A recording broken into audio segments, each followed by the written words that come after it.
¿Cómo les va? ¿Cómo andan? Muy buenas noches. Bienvenidos una vez más a Debates. Desde hace algunos años, el 23 de septiembre de cada año, se conmemora el Día Internacional de Lucha contra la Trata y la Explotación Sexual. Esto rememora una fecha y hace referencia a una fecha argentina. 1913, la Ley Palacios en Argentina es la primera norma que se decretó, que se elaboró en contra de la explotación sexual de mujeres y niñas. Y a partir de eso, en 1999, se toma el 23 de septiembre. Para que tengamos una idea, creo que no es novedad, lo conocemos todos, después del tráfico de armas y del narcotráfico, la trata de personas es el negocio que más dividendos, más ganancias genera a nivel internacional. Nuestro país no es la excepción. Y si bien hay coincidencias discursivas, programáticas, se sigue viendo esa red de complicidad judicial, policial, política, que hace que a veces se avance, pero también se vuelva hacia atrás en este tema. Eso es lo que vamos a hablar hoy en Debates. Deudas, avances, retrocesos de la trata de personas, de este flagelo de la trata de personas que hay en nuestro país y en nuestra Córdoba. Esto es Debates. Comenzamos así. Línea 145, buenos días. La trata de personas es la captación de una persona, generalmente bajo la promesa de una oferta laboral.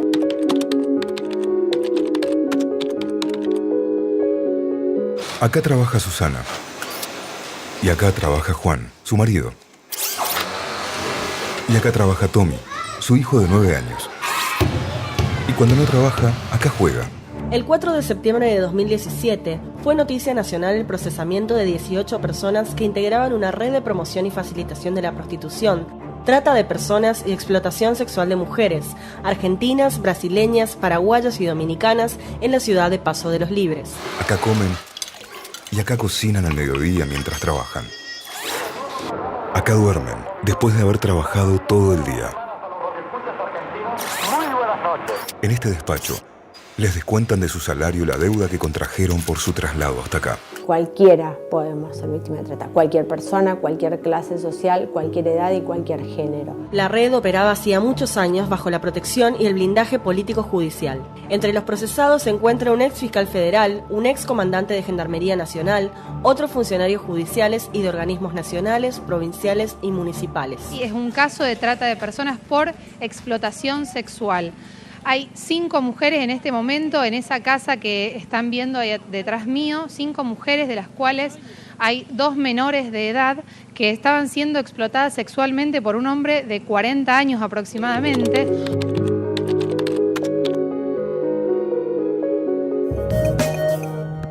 Lo que veíamos recién era un compilado de varias noticias del año pasado, de 2018, de hace algunos años, pero que se siguen repitiendo, como podrán ver, era un salpicado para introducirnos en la temática. Y decíamos en el inicio, deudas, avances, retrocesos.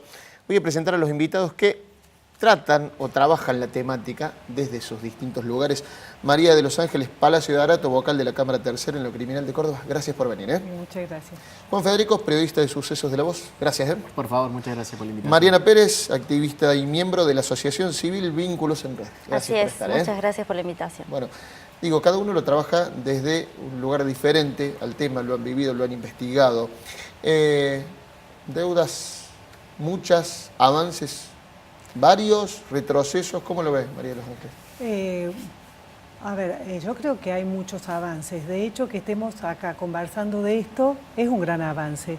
Es muy importante en relación al tema de trata, la percepción y la visibilidad social del fenómeno de la trata, que tiene múltiples modalidades y que no es un número cerrado, sino que en la percepción de la visibilidad social pueden surgir nuevos.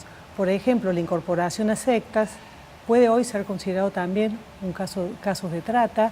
La mendicidad infantil, el trabajo de los niños, que todos lo vemos en nuestras ciudades, limpiándonos los vidrios, todo lo demás, puede ser considerado también una situación de trata conforme haya los requisitos propios de la trata, que es el transporte, alojamiento, ofrecimiento y demás cosas que requiere el delito. Por eso es muy importante la visibilidad social y el darnos cuenta que en una de estas la trata la tenemos al frente y que no la advertimos. Evidentemente, a mí como juez, siendo juez del interior, me tocó rescatar chicas de prostíbulos en la zona.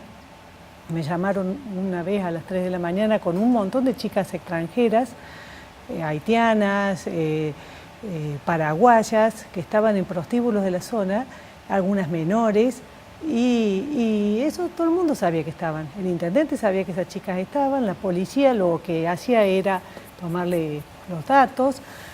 Hacía muy pocos años que en el país se había dictado la primera ley de trata, y estas conductas, como usted empezó hablando de la ley Palacios, que significó en el país en el año 31 el dictado de una ley de trata prohibiendo la explotación sexual, sin embargo en los hechos se había vuelto a un sistema reglamentarista donde la prostitución, las casas de tolerancia, como se llamaba antes, y todo lo demás estaba aceptado. ¿Y eso por qué? ¿Qué había pasado? Nosotros teníamos una legislación moderna, sin embargo, la falta de visibilidad social de eso como delito pasó a naturalizar esa conducta. Una cuestión de naturalización. Exactamente. Del tema, ¿no? Y ese es el problema de la trata. Nosotros podemos tener gente que está trabajando en la casa de otra persona desde que es niño, que lo trajeron del norte y nunca le pagaron nada, y siempre estuvo en la casa haciendo tareas domésticas, y bueno, le da de comer y lo viste. ¿Qué más quiere? Nunca le pagó, nunca le dio vacaciones. Sí, está tolerado, está naturalizado, y nadie lo ve como delito de reducción a la servidumbre, de explotación laboral, y sin embargo lo es. Entonces, esto es muy importante. Yo creo que el avance, más que todo, es la toma de conciencia. Por supuesto que eso es un primer paso, tiene que ir acompañado de otros y otra cantidad de pasos muy importantes.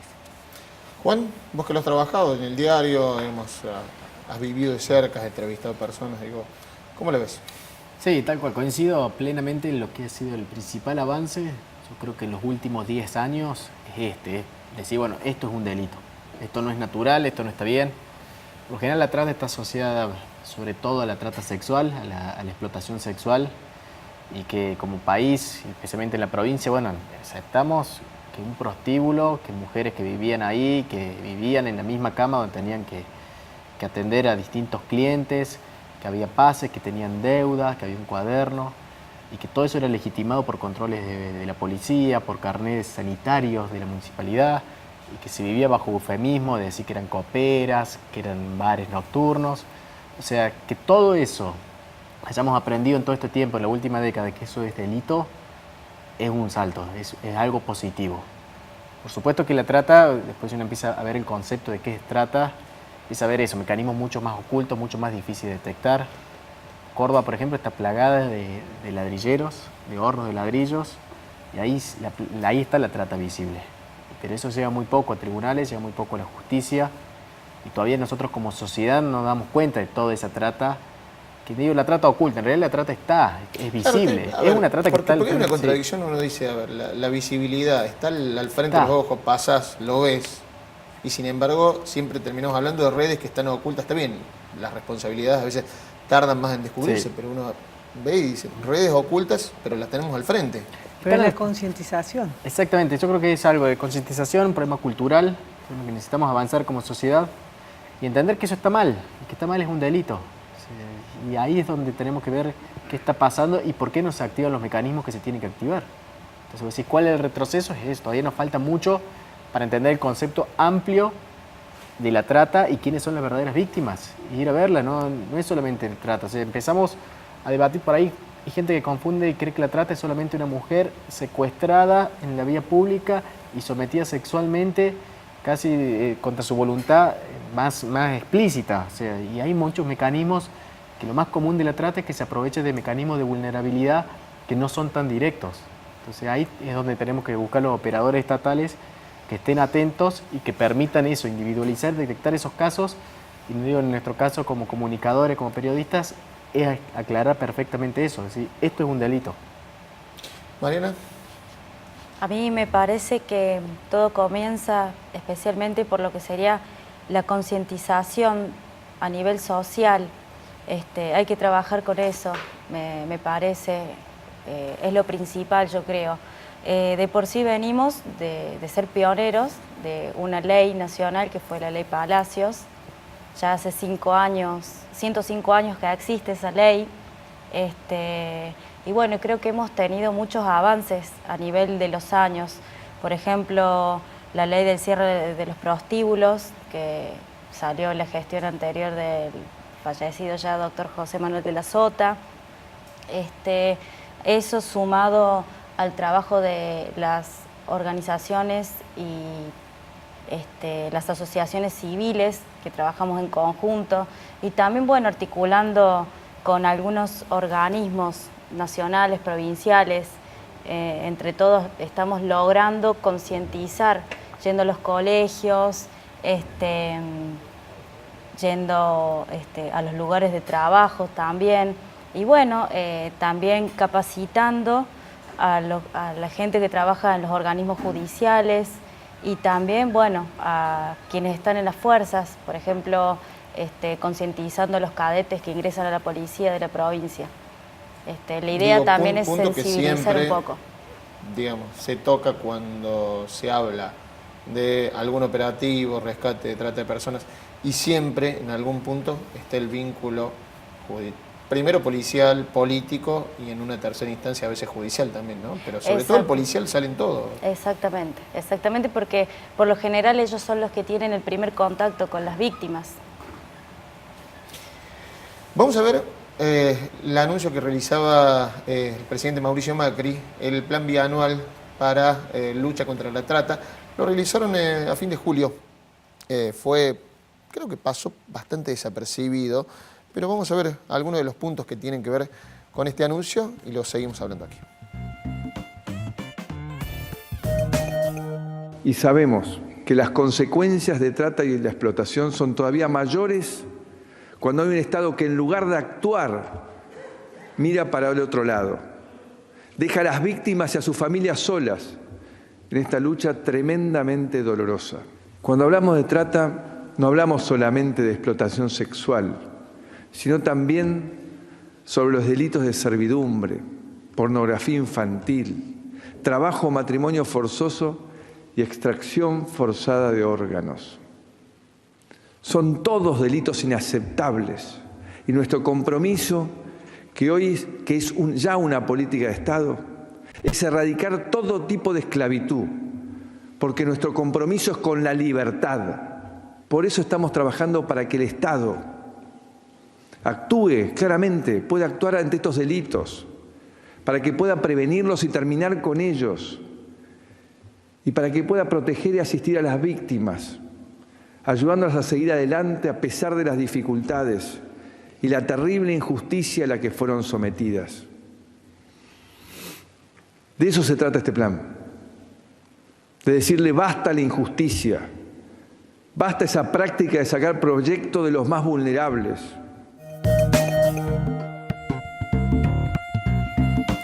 Creo que siempre vamos a ver coincidencias o programáticas o por lo menos discursivas.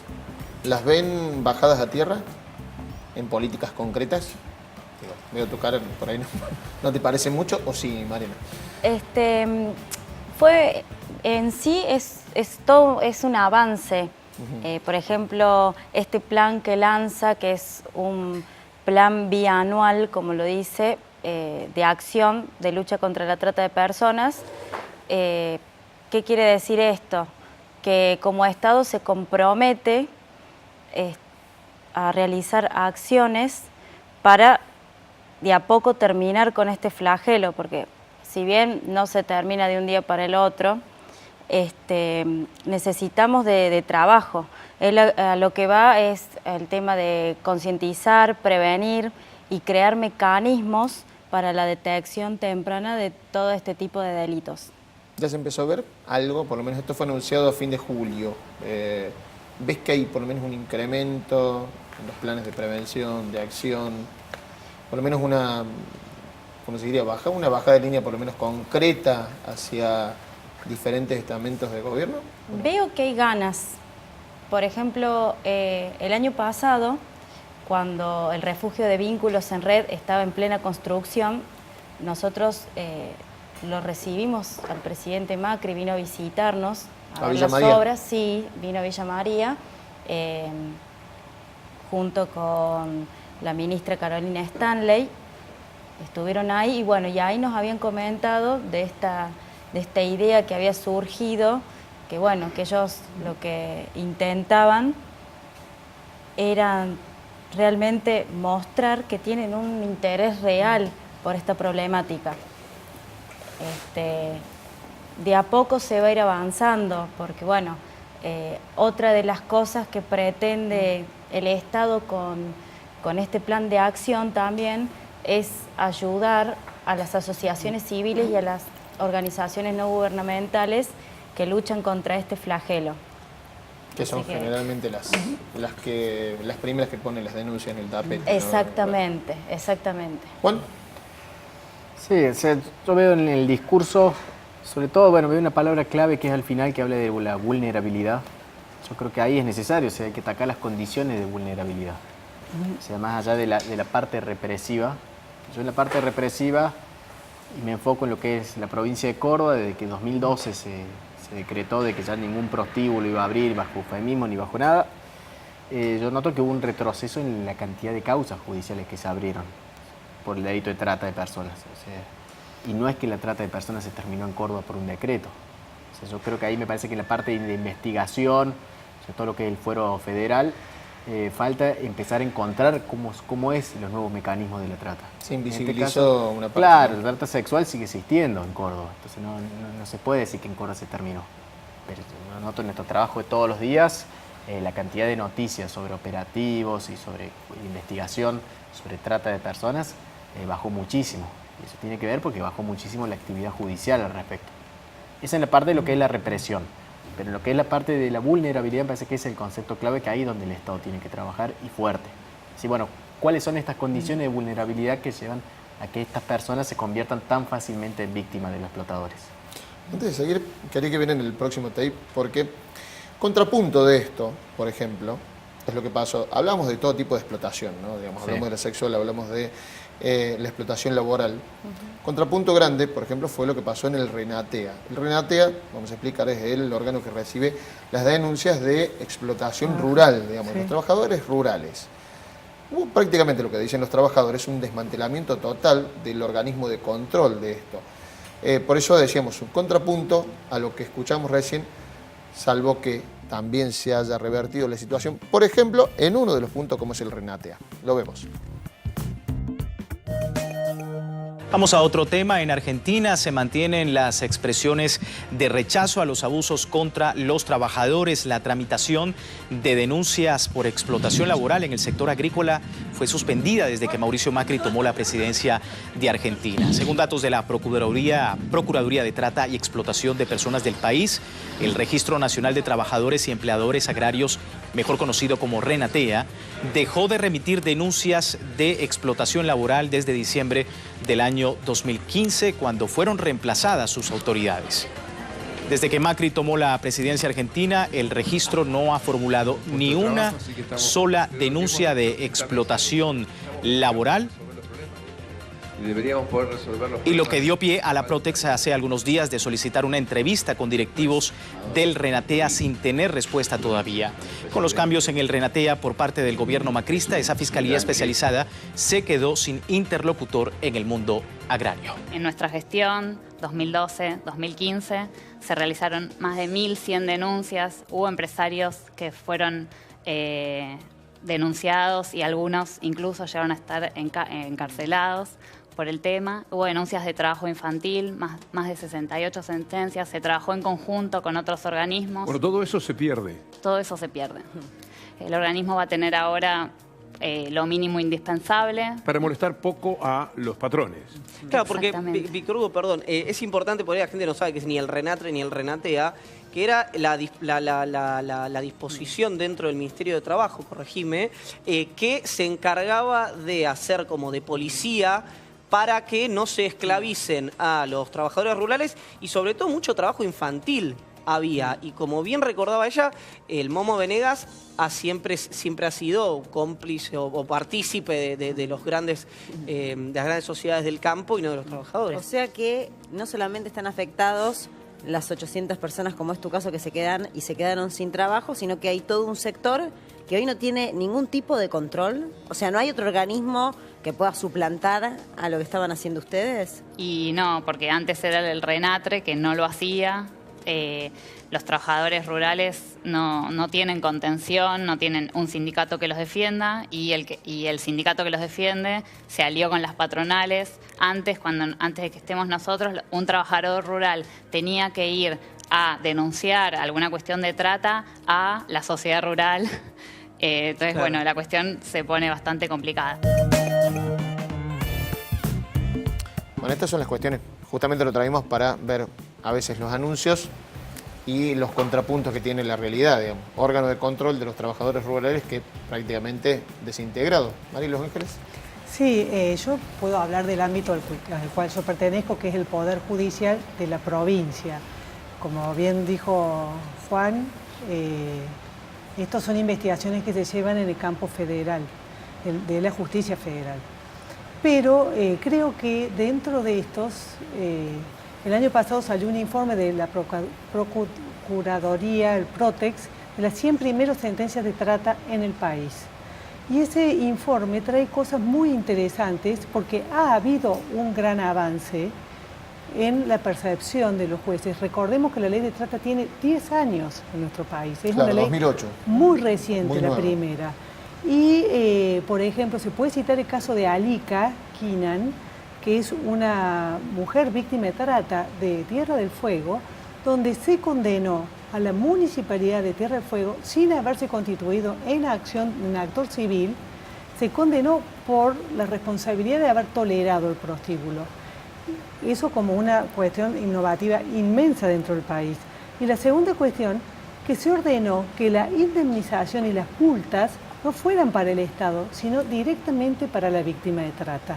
Esta sentencia está en revisión en la Corte en este momento, pero sin embargo implica un punto de inflexión, un antes y un después en lo que es la mentalidad de los operadores judiciales en los casos de trata. Hablamos de ese informe, María Los Ángeles, que abarca de cuándo hasta cuándo, esas 100 primeras condenas. El año pasado se dictó. ¿El año pasado? Protex, sí. Claro, pero digo... Las 100 primeras sentencias de trata. Yo hice todo un trabajo sobre eso, si alguna vez interesa lo puedo poner a disposición, y ahí a quiénes iba dirigido, quiénes eran los condenados, si se había analizado la complicidad policial, política, judicial, que eso ya está...